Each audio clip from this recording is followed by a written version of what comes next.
What's up guys, AP Battle with Rock Gaming. Today we're going to go over a quick grinding guide for WoW Classic. Some of you guys have realized, or you will eventually realize, in WoW Classic you will finish quests in zone before you are high enough level to get to that next zone and start those quests in the next zone. We're going to take a look at a couple maps and level ranges of mobs that I grinded out as I was on my way to 60. Before we get into the video though, I just want to remind you guys I stream almost every single night at twitch.tv/apbattle, and I do a giveaway every month for 1 month of WoW subscription. So if you're looking for some free WoW time, hop on over to the channel, check it out, and enter to win that 1 month of free WoW. Without further ado, let's get into grinding down some mobs. Alright guys, so we're going to be starting at level 30, as from 1 to 30 you should be able to level just by doing quests in your starting area, and it's really at 30 you find yourself kind of being under-leveled for new quests once you finish the zone. So we're going to start in STV, 30 to 34. There are Panthers and Tigers all around Nessingwary Camp. You can grind these guys out, and there are a ton of them. 34 to 37, you can go up to the Curzon Compound and make your way down into the cave. As you get deeper in the cave, the levels will increase, but they stay around 34 to 37, and you can actually make some pretty decent gold while grinding these guys as they drop flat gold and cloth, as well as the STV pages, which you can sell in the auction house. From 37 to 40, I was grinding water elementals in the western part of STV out on the island out there. They don't drop too much, but there are a ton of water elementals in this area, and you can find yourself grinding a level or two here. From 40 to 45, you make your way down to around the Gurbashi Arena, where there are just a ton of raptors in the area. There are also a bunch of basilisks in this area, which you can grind as well if you run out of raptors. Pretty much just kill anything in this area, and they're going to be around level 40. 45 here. And that's pretty much it for STV. Next, we're going to move on to the Badlands. Alright guys, so in the Badlands, there are 3 types of mobs that we will be grinding here. To start off, this mob was actually in my gold grinding video to get your level 40 mount. From level 38 to 41, there are the rock elementals in the southern part of the map.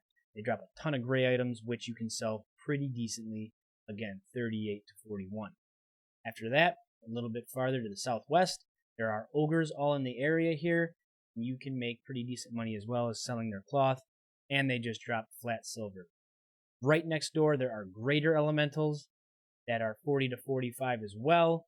If you run out of ogres to kill, you can just jump right next door to these guys, and vice versa. If you kill all the rock elementals, you can go back to the ogres. They'll probably respawn by then, but this is a highly congested area, and you can find yourself making pretty decent gold off these guys as the greater rock elementals drop the same gray items and sell for pretty decent gold here.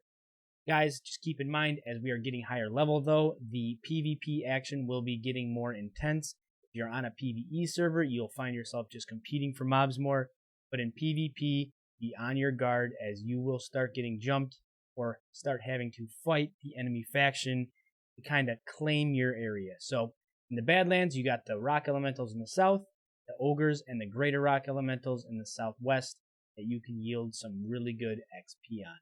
After Badlands, we're going to be jumping over to Tanaris. Alright, so Tanaris is when I really started to see a lot of PvP action as I'm on a PvP server. I had to kind of claim these grinding spots as there was horde all around me. Be careful, as if you fight too many players and you start killing them a bunch, they will bring their friends or guildies. So make sure you pick and choose how much you want to get into the PvP action while you're leveling up and grinding these mobs. You can start at the Pirates, which are in the eastern part of the map, at around level 45 to 48. There are a bunch of them. They drop cloth and straight silver and gold. So you can get some pretty decent money off these guys while keeping a steady XP per hour. In the middle of the map, there are the Ogres that are around 48 to 51. There are a good amount of them if you look around the ruins areas, and they also drop lots of cloth and silver. If the ogres are contested or you already killed them all, which I doubt, but if they are highly contested, you can go to the thistle shrubs, which are in the southwest part of the map. Now these guys don't get contested as much as they really don't drop a lot of gold, and there's only 1 quest in the area. So I was able to actually grind out a level and a half without even seeing anybody. Now obviously that depends on your server population, but the thistle shrubs are really not that contested, and it's probably one of the least contested mobs in this whole grinding guide. So thistle shrubs from level 48 to 52 were really, really nice to grind. Moving on to Fellwood, in the southwest part of the map, there are some demons, the Jadefire demons that are 51 to 55. Now, these guys will probably be contested due to the fact that they drop Fellcloth and demonic runes. If you're able to kind of stake your claim in this area, though, you will be able to make a good amount of money, as well get a good amount of XP per hour. I myself farmed these guys for a long time, as I need not only the Fellcloth for my Shadow Priest, but the demonic runes for the mana in raids. So 51 to 55, the Jadefire demons in this area are really, really good. Just north of this, the Jadenar humanoids are really nice. They drop cloth and silver. They aren't as contested as the demons, and there are a lot of them, especially if you work your way down into the caves, where you can get some pretty decent XP per hour. Continuing north in Fellwood, 53 to 56, there are more Jadefire demons. Again, highly contested, but if you are able to stake your claim in this area, you will be able to yield decent gold as well as lots of XP per hour, or farm your Fellcloth if you're a caster. I myself am a Shadow Priest, so the Fellcloth and the demonic runes are very, very useful for me. So I grinded out 2 full levels in this area, while having to fight the enemy faction to kind of claim my stake to this area. Once you do the Timbermaw quest and you're able to walk through the cave to Winterspring, I started grinding here, as there is a good spot for Timbermaw rep to get the necklaces just to the north where you exit the cave in Winterspring. Grind these guys from around 54 to 56. They are humanoids, so they drop cloth and silver, as well as the beads for the Timbermaw rep. So not only are you grinding your experience, you're getting the rep up for the Timbermaw, which is a very nice rep. Try to get exalted.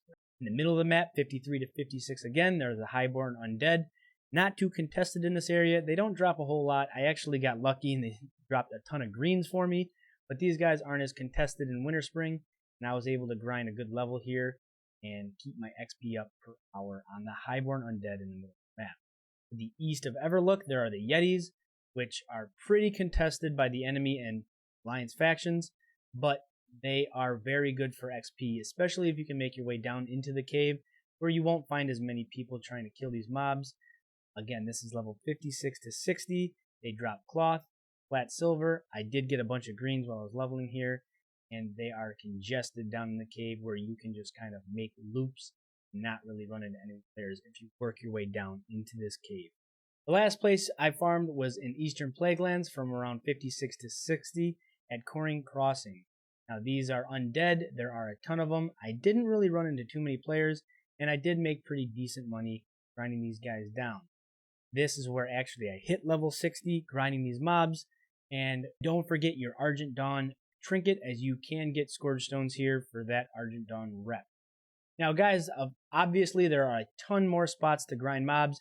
These are just where I found myself grinding. I would love to hear where you guys grinded out some mobs to get some of those extra levels, or if you know anywhere else that you can grind, put them down in the comments below, and I would love to hear them. Also, if you enjoyed the video, make sure you hit that like button and subscribe to the channel, as I put out a video once every week or two about WoW Classic. Again, guys, I do stream on Twitch at twitch.tv/8bbattle, and I do a giveaway of 1 month of WoW subscription every single month that gets announced. So hop over to Twitch, check out the channel there. I appreciate your time. Good luck, stay safe, and we'll see you out in Azeroth.